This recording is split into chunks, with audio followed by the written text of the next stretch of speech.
Boa noite, pessoal. Sejam bem-vindos ao meu canal. Eu me chamo Gisele Rodrigues, sou aqui de Belém do Pará. E nesse canal eu falo sobre espiritualidade, falo sobre casamento, falo sobre processo, sobre trajetória da vida e falo sobre a palavra de Deus. Eu estou nesse propósito de estar todo dia fazendo um pouco de leitura bíblica. Então eu te convido a pegar a tua Bíblia e ler um pouco aqui comigo. Estou tentando falar um pouco animada. A minha personalidade é fleumático.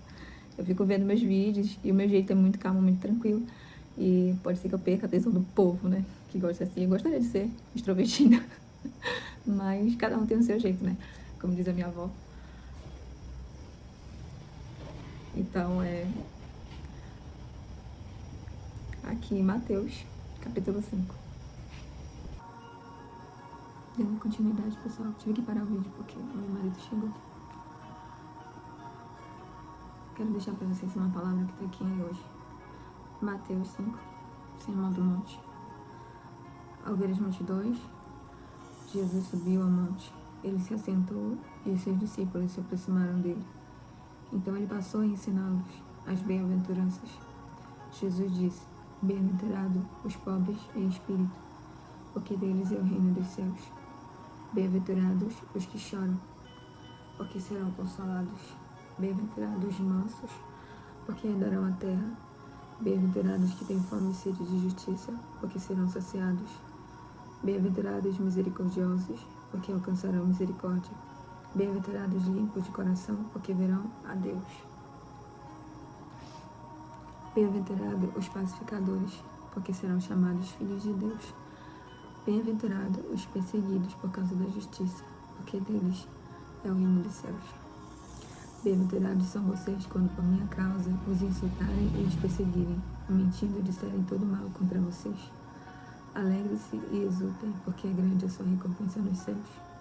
Pois assim perseguiram os profetas que viveram antes de vocês.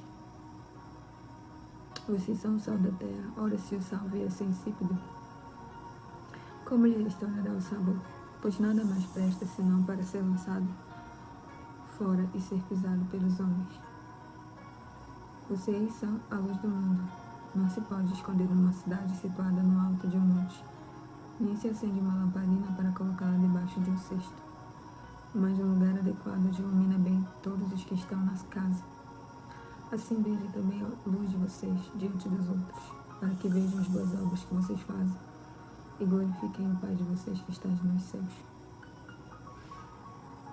Não pensem que vim revogar a lei ou os profetas, mas vim para revogar.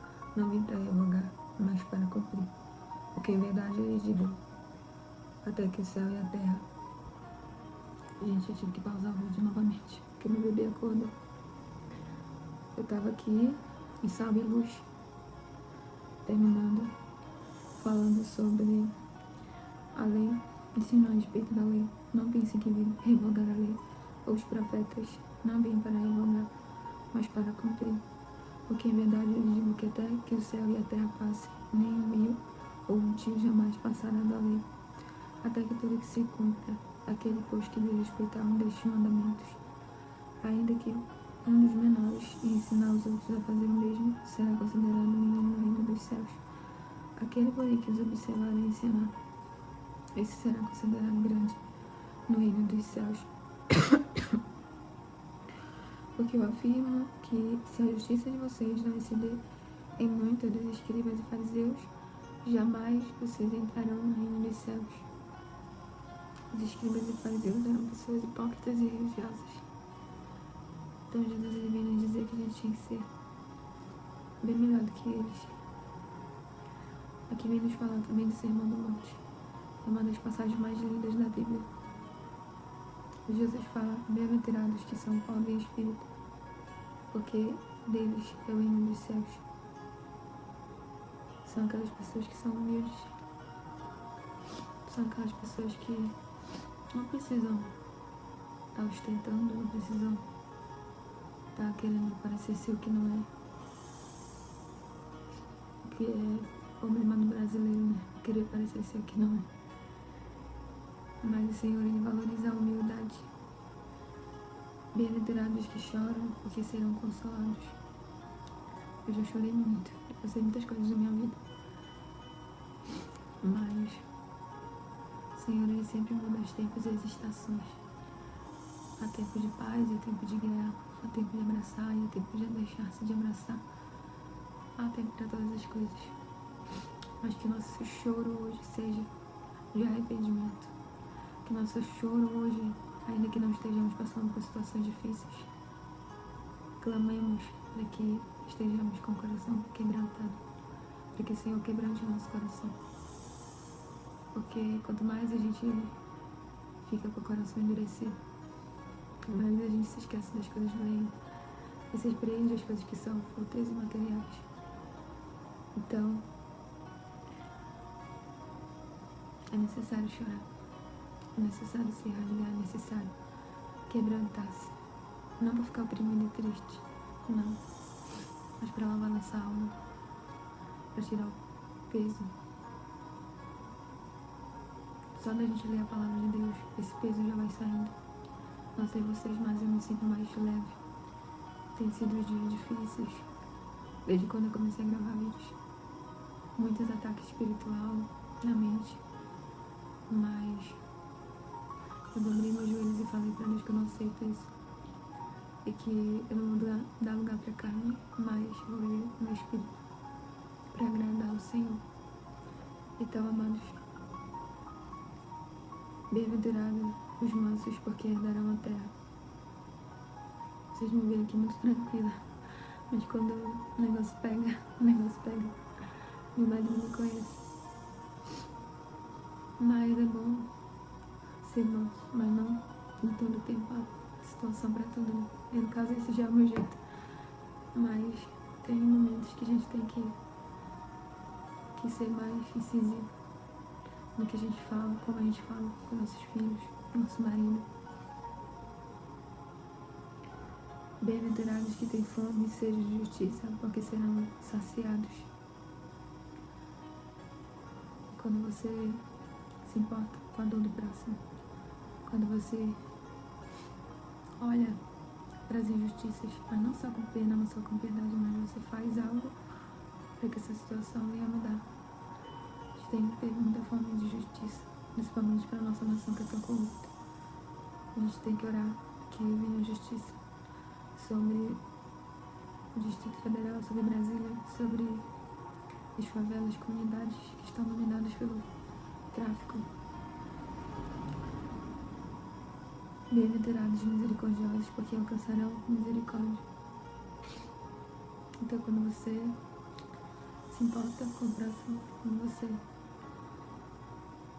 dá alívio, você recebe alívio. Tudo que a gente planta, a gente colhe, tanto para o bem quanto para o mal. Bem-aventurados limpos de coração, porque verão a Deus. Jesus, ele fala aos discípulos: vós já estáis limpos pelas palavras que eu vos tenho dito. Então, à medida que a gente lê a palavra do Senhor, ela vai nos purificando. O salmista Davi diz: como purificará o jovem seu caminho, meditando conforme a palavra do Senhor. Então, se você quer ver a Deus, quer estar nos céus com o Senhor, você precisa olhar para essa palavra, ler essa palavra, meditar nessa palavra. Meditar não é só ir lendo rápido, é voltar e meditar, ler novamente, como a gente está fazendo aqui. Isso é alimento para a tua alma, que nem só de pão vive o homem, mas de toda a palavra que sai da boca do Senhor. Então, amados, sejamos misericordiosos. Se está em nosso poder ajudar, que a gente ajude. Todos nós temos um dom, um talento que Deus nos entregou. E o que é fácil para você, às vezes pode ser difícil para outras pessoas. Então, Deus te deu capacidade, então ensine. Então, ajude. Ajude as pessoas a se libertar desse sistema de ter que trabalhar para o governo 8 horas por dia, deixando de lado a sua família. Ajude, se você trabalha com a internet, ensine as pessoas. Ensine mesmo de graça. Você está servindo, tudo volta. O dinheiro, ele é só a consequência daquilo que você faz para servir, para gerar valor. Bem-aventurado os pacificadores, porque serão chamados filhos de Deus. A Bíblia vai nos trazer o exemplo de uma mulher pacificadora se chamava Abigail. Abigail tinha todos os motivos para brigar com seu marido, para discutir com ele, para dizer que ele foi tolo pela atitude dele de não ajudar Davi. Mas não, ela não perdeu seu tempo. Ela foi apaziguar. Foi diante de Davi pedir pelo seu povo, pela sua casa. Era uma mulher sábia. Então, ela nos deu um grande exemplo de pacificação, de trazer a paz mediante as relações. As relações humanas são pautadas por ódio, por briga. Quando um invade o espaço do outro, aí se cria a guerra. E ali estava para ter uma guerra, uma matança. Mas não aconteceu. O que aconteceu foi por parte do Senhor, que Nabal veio morrer pela justiça de Deus. Mas Davi não intentou o que ele disse que ia fazer. Também foi tomado pela pacificação daquela mulher. Quando você, mulher, é uma mulher pacífica, você acalma o seu marido. Porque o homem, naturalmente, ele tem uma fúria dentro de si. Uma fúria pro mal. Uma fúria que ele tem que dominar. Mas quando você, mulher, age como se fosse um homem, brigando, discutindo, ele entende muitas vezes que você é um homem também. Por isso muitas mulheres apanham. Não estou dizendo que é culpa delas, estou dizendo que é uma coisa do homem. Claro que existem homens que são bem controlados. Com meu marido é bem tranquilo. Pelas coisas que eu já falei pra ele, se fosse outra pessoa, com certeza eu tinha apanhado. Mas ele é uma pessoa muito tranquila. Pessoa tranquila, ela domina a si mesma. Não se deixa levar pelas emoções, pela raiva. Então, mulher, seja pacífica. Que a passividade em você vai também atingir o teu marido e a tua casa. Na verdade, a casa toda, ela respira em como a mulher tá. Isso não depende do externo, depende do interno. Depende de você olhar para dentro e alinhar as suas emoções, seus sentimentos com a palavra de Deus, com a oração. Tudo isso vai te ajudar a não sair do centro, do teu centro. Teu centro, o autocontrole, vem do Senhor, vem da tua edificação. Então, quando você se edifica, você está construindo e edificando o seu lar. Então, bem-aventurados, perseguidos por causa da justiça, porque deles é o reino dos céus. Então, muitas vezes vai se levantar pessoas para dizer para você parar. Muitos cristãos foram perseguidos, mortos por causa do Evangelho. E hoje em dia, não sei se esse vídeo vai alcançar muitas vidas ou não. Talvez não, porque as pessoas não querem dar ouvidos à palavra de Deus. Mas quem tem ouvido para ouvir, que ouça. O Senhor Jesus está na porta e Ele está voltando. Procurai, pois, a santificação, procurai, pois, a purificação pela palavra de Deus. Então, amado, você que ficou até o final, que Deus abençoe teu lar, tua casa, tua família, teus filhos. Que o Senhor faça resplandecer sobre ti o teu rosto. Que o Senhor venha sobre a tua vida financeira, material e espiritual, teu casamento, com um aceleramento. Em nome de Jesus, tudo aquilo que está atrasado, que venha a ser acelerado. Em nome de Jesus, eu oro que o Senhor restaure na tua casa o amor, a paz, a comunhão, a alegria, a paixão. O Senhor, Deus, Ele faz. Eu sou testemunha viva que Deus, Ele faz. Essa noite eu orei pela madrugada. E hoje o dia aqui em casa foi tranquilo, diferente de ontem. Hoje o Satanás deu o seu grito de derrota. E tá aí também na tua casa, mas se posicione em oração. Então, esse foi o vídeo de hoje. Curte o vídeo, compartilha. Clica no sininho para não perder nenhum vídeo. E se inscreve no canal. Beijo, pessoal. Até logo.